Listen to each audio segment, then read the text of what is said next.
Capítulo 4.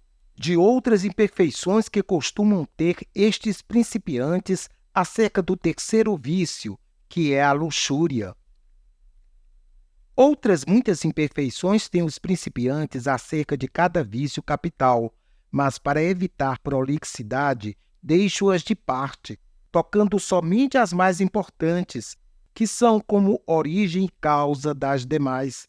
Assim, a respeito deste vício de luxúria, sem referir-me aos pecados deste gênero nos espirituais, pois meu intento é só tratar das imperfeições que se hão de purificar na noite escura.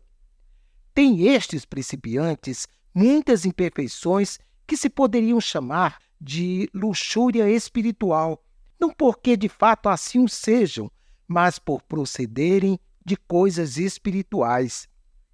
Acontece muitas vezes, nos mesmos exercícios espirituais, sem cooperação alguma da vontade, despertarem e se levantarem na sensualidade, movimentos e atos baixos, mesmo estando a alma em muita oração ou recebendo os sacramentos da penitência e Eucaristia.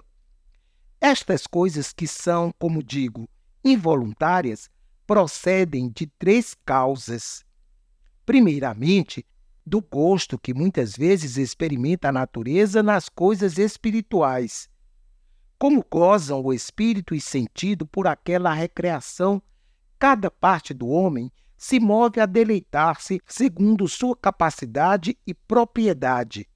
Enquanto o espírito, ou a parte superior, é movido ao deleite e gosto de Deus, a sensualidade, ou a parte inferior, é também movida ao deleite e gosto sensual, pois não sabe ter nem achar outro, e toma assim o que lhe é mais conjunto, a saber, o sensual mais baixo. Acontece, portanto, a alma estar em muita oração unida a Deus segundo o Espírito, e, por outra parte, sentir na parte inferior rebeliões e movimentos sensuais de modo passivo, não sem muito desgosto seu. Isto muitas vezes sucede na comunhão. Como a alma, neste ato de amor, recebe alegria e regalo do Senhor, pois para regular a alma é que Deus se dá a ela, a sensualidade também participa a seu modo. Formando estas duas partes uma só pessoa, participam de ordinário uma a outra do que recebem, cada qual à sua maneira, pois, como diz o filósofo, qualquer coisa que se recebe, à maneira do recipiente se recebe. Assim, nestes princípios, e mesmo até quando a alma já está mais adiante, por ter a sensualidade imperfeita, recebe o Espírito de Deus, muitas vezes, com a mesma imperfeição. Quando, porém, essa parte sensitiva está reformada pela purificação na noite escura, como depois diremos, já não tem estas fraquezas, porque então não é ela que recebe, mas antes já está absorvida no Espírito, e assim tudo recebe ao modo do Espírito. A segunda causa de onde procedem às vezes estas revoltas é o demônio, que para inquietar e perturbar a alma no tempo da oração ou quando a esta se dispõe, procura despertar na natureza tais movimentos torpes. E se então a alma se preocupa com eles, prejudicam-na bastante. Efetivamente, só com o temor de sentir esses movimentos e ocupando-se em combatê-los, começa a afrouxar na oração. E isto é o que pretende o demônio. E o prejuízo vai mais além. Algumas almas chegam a abandonar de uma vez a oração, parecendo-lhes que neste exercício tem mais trabalho com os movimentos da sensualidade do que em qualquer outro tempo. Na verdade, assim acontece, pois o inimigo procura aumentar essas impressões justamente na oração, a fim de que as almas deixem esse exercício espiritual. E não para aí o demônio. Vai a ponto de representar-lhes com grande vivacidade coisas muito feias e baixas, às vezes em relação a outras coisas espirituais ou pessoas que espiritualmente lhes fazem bem, no intuito de incutir-lhes temor e covardia. Assim, os que fazem caso de tais impressões não se atrevem sequer a olhar ou considerar coisa alguma, pois logo encontram a impressão. As pessoas que sofrem de melancolia sentem-no com tanta eficácia que causa dó, pois padecem vida triste. Chegam mesmo a penar tanto quando atacadas desse mal, que se lhes afigura claramente ter consigo o demônio e faltar-lhes liberdade para o poder evitar, a não ser que empreguem grande força e trabalho. Quando estas coisas torpes lhes sucedem por causa da melancolia, ordinariamente não é possível livrar-se até que se curem do seu mal, ou então, quando entram na noite escura que os priva sucessivamente de tudo. A terceira origem de onde soem proceder e fazer guerra estes torpes movimentos é o temor que eles mesmos incutem nas pessoas que lhes são sujeitas. O medo que desperta a súbita lembrança de tais coisas em tudo o que pensam ou fazem provoca esses movimentos sem culpa sua. Há também algumas pessoas de natural tão sensível e impressionável que, em experimentando qualquer doçura de espírito ou de oração, logo sentem o espírito da luxúria.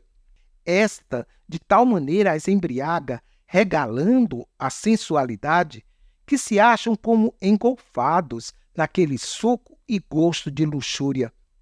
E ambas as coisas duram juntas passivamente, e elas experimentam algumas vezes certos atos rebeldes à razão e torpes.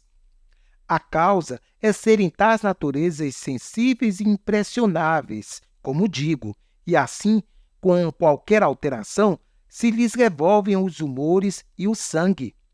Daí procedem esses movimentos, não só nestas ocasiões, mas em outras diversas, quando tais pessoas se encolerizam ou têm alguma perturbação ou sofrimento. Outras vezes também surge nestes espirituais, tanto no falar como no agir espiritualmente, certo brio e galhardia com a lembrança das pessoas que têm diante de si e as tratam com algum modo de gozo vão. Isto nasce também de luxúria espiritual, da maneira que a entendemos aqui, e ordinariamente acompanha-se de complacência da vontade. Alguns, sob pretexto de espiritualidade, cobram afeições com certas pessoas que muitas vezes nascem de luxúria e não de espírito. E isso dá-se a conhecer quando, juntamente com a lembrança daquela afeição, não cresce a lembrança e amor de Deus, mas antes remorso na consciência. Quando a afeição é puramente espiritual, à medida que cresce, aumenta também a de Deus. E quanto maior é a sua lembrança, maior igualmente é a de Deus, e infunde desejos dele. E em crescendo uma, cresce a outra. Esta característica tem o Espírito de Deus. O bom aumenta com o bom por causa da semelhança e conformidade. Se o amor, porém, nasce do citado vício sensual, produz os efeitos contrários. Quanto mais cresce um, tanto mais diminui o outro, e a lembrança do mesmo modo. Com efeito, crescendo o amor sensual, logo verá a alma como se vai resfriando no amor de Deus e esquecendo-se dele, e, por causa daquela lembrança, sentindo algum remorso de consciência. Pelo contrário, se cresce o amor de Deus na alma, vai ela se resfriando no outro e esquecendo-o. Como são amores contrários, não somente é impossível que se ajudem mutuamente, mas o que predomina apaga e confunde o outro e se fortalece em si mesmo, conforme ensinam os filósofos. Pelo que disse nosso Salvador no Evangelho: o que nasce da carne é carne, e o que nasce do Espírito é Espírito. João 3,6. Isto é, o amor que nasce da sensualidade permanece na sensualidade, e o que procede do Espírito permanece no Espírito de Deus e o faz crescer. Tal é a diferença entre os dois amores para os conhecer. Quando a alma entra na noite escura, Todos estes amores ficam ordenados. Ao que é conforme a Deus, fortalece e purifica, e ao outro, acaba e tira-o. E, no princípio, ambos se perdem de vista, como depois se dirá.